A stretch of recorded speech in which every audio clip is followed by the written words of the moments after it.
डाली डाली फूलों की तुझको बुलाए रे मुसाफिर मेरे उत्तराखंड में। बादलों की ओर के ओढ़नी वादियां गीत सुनाए मीठे मीठे मेरे उत्तराखंड में। हो पिजोरे मेरे पहाड़ को, हो पिजोरे मेरे पहाड़ को। ठंडो पानी ठंडो पानी ठंडो पानी ठंडो पानी।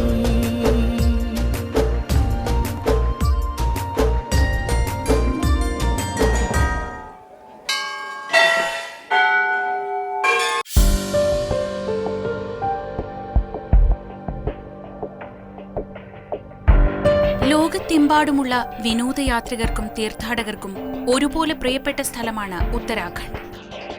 ഒരുപക്ഷെ ഇന്ത്യയിൽ ഏറ്റവും അധികം യാത്രാ വിവരണങ്ങൾ ഉണ്ടായിട്ടുള്ളതും ഈ സംസ്ഥാനത്തെ അധികരിച്ചാകണം. പ്രകൃതി സൗന്ദര്യം കൊണ്ട് ഭൂമിയിലെ സ്വർഗമെന്നും ചരിത്രപ്രധാനമായ തീർത്ഥാടന കേന്ദ്രങ്ങൾ കൊണ്ട് ദേവഭൂമിയെന്നും ഉത്തരാഖണ്ഡിനെ വിളിക്കുന്നു. ഇന്ത്യയുടെ അതിർത്തി സംസ്ഥാനങ്ങളിലൊന്നായ ഈ ഹൈമവത ഭൂമി വടക്ക് ടിബറ്റുമായും കിഴക്ക് നേപ്പാളുമായും രാജ്യാതിർത്തി പങ്കിടുന്നു. 2000 ഉത്തർപ്രദേശ് വിഭജിച്ച് ഉത്തരാഞ്ചൽ രൂപീകരിച്ചു. 2006 ഉത്തരാഖണ്ഡായി സംസ്ഥാനത്തെ പുനർനാമകരണം ചെയ്തു. 13 ജില്ലകളാണ് ഉത്തരാഖണ്ഡിലുള്ളത്. ഇന്ത്യയിലെ ഏറ്റവും സുപ്രധാനമായ ചില തീർത്ഥാടന കേന്ദ്രങ്ങൾ ഇവിടെ സ്ഥിതി ചെയ്യുന്നതിനാൽ ഋതുഭേദമന്യേ ഒഴുകിയെത്തുന്ന തീർത്ഥാടകരാണ് സംസ്ഥാനത്തിന്റെ പ്രധാന സാമ്പത്തിക സ്രോതസ്. ധാരാളം മലനിരകളുള്ള ഉത്തരാഖണ്ഡിൽ മഞ്ഞുകാലത്ത് കനത്ത മഞ്ഞുവീഴ്ച മൂലം ചില സ്ഥലങ്ങൾ ഒറ്റപ്പെട്ടു പോകാറുണ്ട്. നല്ല കാലാവസ്ഥയുള്ള സമയമല്ലെങ്കിൽ മലമ്പാതകളിലൂടെയുള്ള യാത്ര അതീവ ദുഷ്കരമായിരിക്കും. ഉത്തരാഖണ്ഡിനെ ഭരണപരമായി ഗർവാൾ, കുമയോൺ എന്നിങ്ങനെ 2 ഡിവിഷനുകളായി തിരിച്ചിട്ടുണ്ട്. മഞ്ഞുമൂടിയ മലനിരകളും ലോകപ്രശസ്തങ്ങളായ തീർത്ഥാടന കേന്ദ്രങ്ങളും ഉൾപ്പെടുന്ന മേഖലയാണ് ഗർവാൾ. ഈ മേഖലയെ അപേക്ഷിച്ച് താഴ്വരകൾ നിറഞ്ഞതും ഹരിതാഭവുമായ മേഖലയാണ് കുമയോൺ.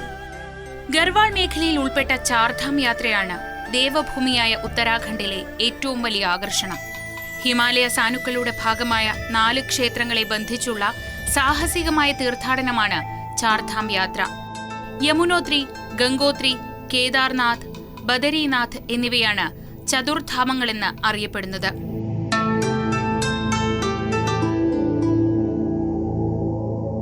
പുണ്യനദിയായ യമുനയുടെ ഉത്ഭവസ്ഥലമാണ് യമുനോത്രി. സമുദ്രനിരപ്പിൽ നിന്ന് 4421 മീറ്റർ ഉയരത്തിലുള്ള ചമ്പാസർ ഹിമപ്പരപ്പിൽ നിന്നാണ് യമുന ശരിക്കും ഉത്ഭവിക്കുന്നത്. അവിടേക്ക് എത്തിച്ചേരാൻ കഴിയാത്തതിനാൽ 1 കിലോമീറ്റർ ഇപ്പുറമുള്ള യമുനോത്രിയെയാണ് നദിയുടെ പ്രഭവ കേന്ദ്രമായി വിശ്വാസികൾ കരുതുന്നത്.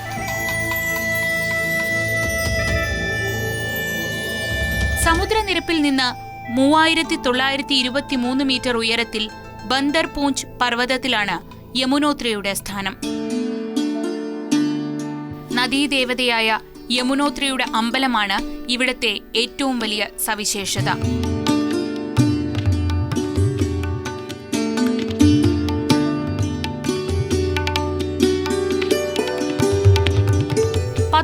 നൂറ്റാണ്ടിൽ ജയ്പൂർ മഹാറാണിയായ ഗുലേറിയയാണ് ആദ്യം ഇവിടെ ക്ഷേത്രം പണിതത്. പ്രകൃതിക്ഷോഭത്തിൽ ആ ക്ഷേത്രം തകർന്നു. പിന്നീട് തെഹ്രി ഗർവാളിലെ മഹാരാജ പ്രതാപ് സിംഗ് ആണ് ഇപ്പോൾ കാണുന്ന ക്ഷേത്രം പണിതതെന്ന് കരുതപ്പെടുന്നു.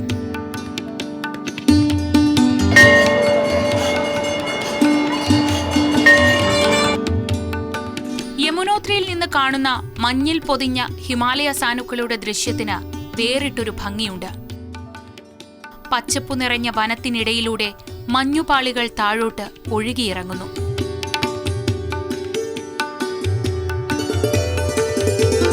ചാർധാം യാത്രയിൽ അടുത്തത് ഗംഗോത്രിയാണ്.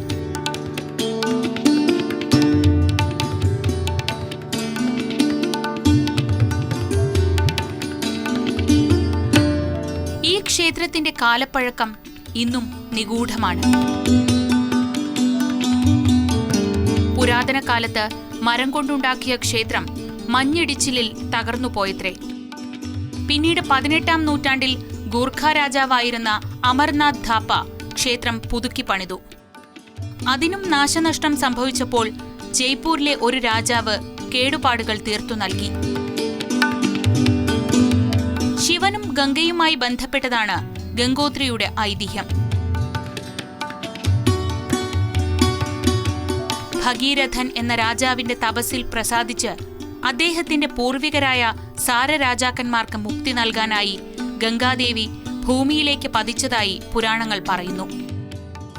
സ്വർഗലോകത്തിൽ നിന്നും ഗംഗ ഭൂമിയിലേക്ക് പതിക്കുന്നതിന്റെ ആഘാതം ഒഴിവാക്കാൻ പരമശിവൻ ഗംഗയെ തന്റെ ജടയിലേക്ക് ഏറ്റുവാങ്ങുകയായിരുന്നു. ഭഗീരഥന്റെ അപേക്ഷ പ്രകാരം ഭൂമിയിലെത്തിയതിനാൽ ഗംഗാനദി ഇവിടെ ഭാഗീരഥി എന്ന പേരിൽ അറിയപ്പെടുന്നു.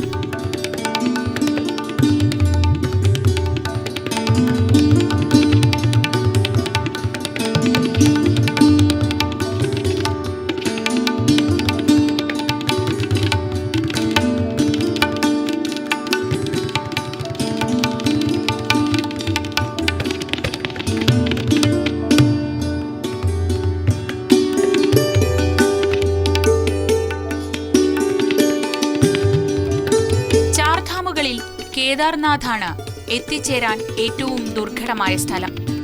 കാൽനടയായി കിലോമീറ്ററുകൾ താണ്ടണം ഇവിടെ എത്താൻ. അതിന് സാധിക്കാത്തവർക്കായി ഹെലികോപ്റ്റർ സർവീസ് ഉണ്ട്. ഹെലികോപ്റ്ററിൽ കേദാർനാഥിലേക്ക് പറക്കുമ്പോൾ ഉയർന്നു നിൽക്കുന്ന കുന്നുകളും ഹിമാലയത്തിന്റെ മഞ്ഞുമൂടിയ ശൃംഖങ്ങളും താഴെയായി കാണാം. ഇടതിങ്ങിയ വനങ്ങൾ പച്ചപുതച്ചു നിൽക്കുന്നു. ചെറുഗ്രാമങ്ങളും കൃഷിയിടങ്ങളും മനോഹരമായ കാഴ്ചയൊരുക്കുന്നു. ക്ഷേത്രത്തിൽ നിന്ന് 1 കിലോമീറ്ററോളം ദൂരെയുള്ള കേദാർപുരി ഹെലിപാഡിൽ നിന്ന് നടന്നു വേണം ക്ഷേത്രത്തിലെത്താൻ.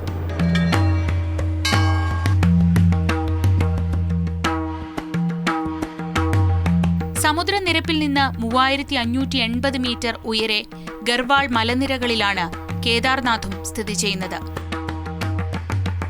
പരമശിവന്റെ 12 ജ്യോതിർലിംഗങ്ങൾ സ്ഥിതി ചെയ്യുന്ന ക്ഷേത്രങ്ങളിൽ ഏറ്റവും ഉയരം കൂടിയ പ്രദേശമാണ് കേദാർനാഥ്. കർണാടകയിലെ ബ്രാഹ്മണരായ ലിംഗായത്തുമാരാണ് കാലങ്ങളായി കേദാർനാഥിലെ പൂജാരിമാർ. ഏതാണ്ട് 1000 വർഷത്തിലേറെ പഴക്കമുള്ള ക്ഷേത്രമാണിത്. ചതുരാകൃതിയിലുള്ള അടിത്തറയിൽ കൂറ്റൻ ശിലാഫലകങ്ങൾ കൊണ്ടാണ് ഈ ക്ഷേത്രം നിർമ്മിച്ചിരിക്കുന്നത്. കുരുക്ഷേത്ര യുദ്ധത്തിന് ശേഷം കുറ്റബോധത്താൽ പശ്ചാത്താപ വിവശരായ പാണ്ഡവർ ഇവിടെ വന്ന് പ്രായശ്ചിത്തത്തിനായി ശിവനോട് പ്രാർത്ഥിച്ചു എന്നാണ് ഐതിഹ്യം. കേദാർനാഥ ക്ഷേത്രത്തിന്റെ ചരിത്രം ഇപ്പോഴും അജ്ഞാതവും ദുരൂഹവുമാണ്. അർജുനന്റെ കൊച്ചുമകനായ ജനമേജയൻ നിർമ്മിച്ചതാണ് ഈ ക്ഷേത്രമെന്ന് ചിലർ വിശ്വസിക്കുന്നു. ബുദ്ധമതകാലത്ത് ക്ഷേത്രം നാശോന്മുഖമായെന്നും പിന്നീട് ഇവിടെ എത്തിയ ആദി ശങ്കരാചാര്യരാണ് ക്ഷേത്രം പുനഃസ്ഥാപിച്ചതെന്നും പറയപ്പെടുന്നു. അതിനുശേഷം 19-ാം നൂറ്റാണ്ടിൽ കാജി അമീർ സിംഗ് എന്നയാളും കുടുംബവുമാണ് ഇപ്പോഴത്തെ ക്ഷേത്രം നിർമ്മിച്ചതെന്നും കരുതപ്പെടുന്നു. സ്വയംഭൂവായതെന്ന് കരുതുന്ന ജ്യോതിർലിംഗത്തിന്റെ ചുറ്റും ഭക്തരുടെ തിരക്കാണ്. വർഷത്തിൽ 6 മാസം മാത്രമാണ് ഈ ക്ഷേത്രവും തുറന്നിരിക്കുക. അതിശക്തമായ മഞ്ഞുവീഴ്ചയായതിനാൽ ശീതകാലത്ത് ഈ ദേവാലയവും മഞ്ഞുപാളികൾക്കടിയിലാകും. തന്റെ 32-ാം വയസ്സിൽ ശങ്കരാചാര്യർ മോക്ഷപ്രാപ്തി നേടിയത് ഇവിടെയാണെന്ന് വിശ്വസിക്കപ്പെടുന്നു.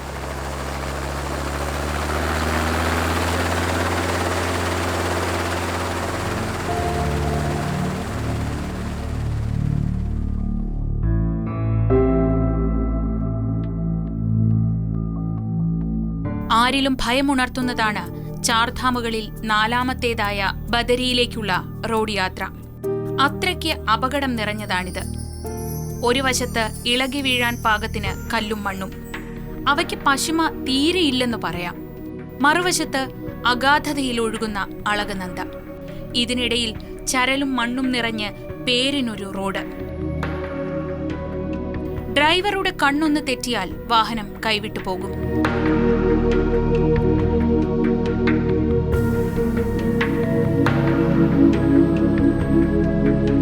നീലകണ്ഠ പർവ്വതത്തിനു ചുവട്ടിൽ ഉജ്ജ്വല ശോഭയോടെ ബദരീനാഥ് ക്ഷേത്രം തല ഉയർത്തി നിൽക്കുന്നു.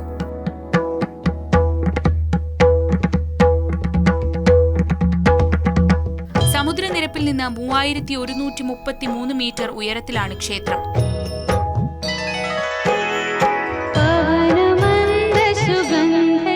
പടവുകൾ കയറി വേണം ക്ഷേത്ര ഗോപുരത്തിന് മുന്നിലെത്താൻ. തറനിരപ്പിൽ നിന്ന് 15 മീറ്റർ ഉയരത്തിൽ കരിങ്കല്ലിലാണ് ക്ഷേത്രം നിർമ്മിച്ചിരിക്കുന്നത്.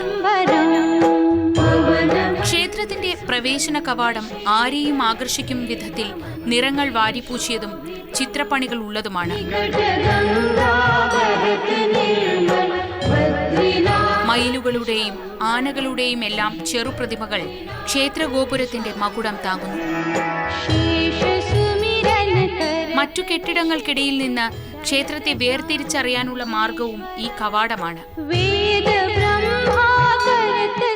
നേപ്പാൾ വാസ്തുശില്പ ശൈലിയാണ് ഇതിന്റെ നിർമ്മാണത്തിൽ പ്രതിഫലിക്കുന്നത്. രാജ്യത്തിന്റെ നാനാഭാഗങ്ങളിൽ നിന്നുമുള്ള ഭക്തർ ബദരീനാഥിൽ എത്തിച്ചേരുന്നു. പൂജാവസ്തുക്കളുമായി അവർ ബദരീനാരായണനെ ദർശിക്കാൻ വരി നിൽക്കുന്നു. അവരിൽ ആബാലവൃദ്ധം ജനങ്ങളുമുണ്ട്. മോക്ഷദായകം എന്ന വിശ്വാസമുള്ളതിനാലാവാം ബദരീ ദർശനത്തിന് ഇത്രമേൽ തിരക്ക് അനുഭവപ്പെടുന്നത്. മലയാളിയായ പൂജാരിയാണ് ഈ ക്ഷേത്രത്തിലെ പുരോഹിതനായ രാവൽ. ആദിശങ്കരനാണ് ബദരിയിലെ ക്ഷേത്രവും പണിതത്. 1 മീറ്റർ ഉയരമുള്ള സാളഗ്രാമത്തിൽ തീർത്ത പത്മാസനസ്ഥനും ധ്യാനസ്ഥിതനുമായ വിഷ്ണുവിന്റെ വിഗ്രഹമാണ് ക്ഷേത്രത്തിൽ ചിരിക്കുന്നത്. 9-ാം നൂറ്റാണ്ടിൽ ശങ്കരാചാര്യർ അളകനന്ദിയിൽ മുങ്ങിയെടുത്തതാണ് ഇതെന്ന് വിശ്വസിക്കപ്പെടുന്നു. 16-ാം നൂറ്റാണ്ടിൽ ഗഡ്വാൾ മഹാരാജാവ് ക്ഷേത്രം വിപുലപ്പെടുത്തി. 1803-ൽ ഭൂചലനത്തിൽ ക്ഷേത്രത്തിന് കേടുപാടുകൾ സംഭവിച്ചിരുന്നു. 1970-കളുടെ അന്ത്യപാദത്തിലാണ് ഇന്നത്തെ നിലയിലേക്ക് ക്ഷേത്രം നവീകരിച്ചത്.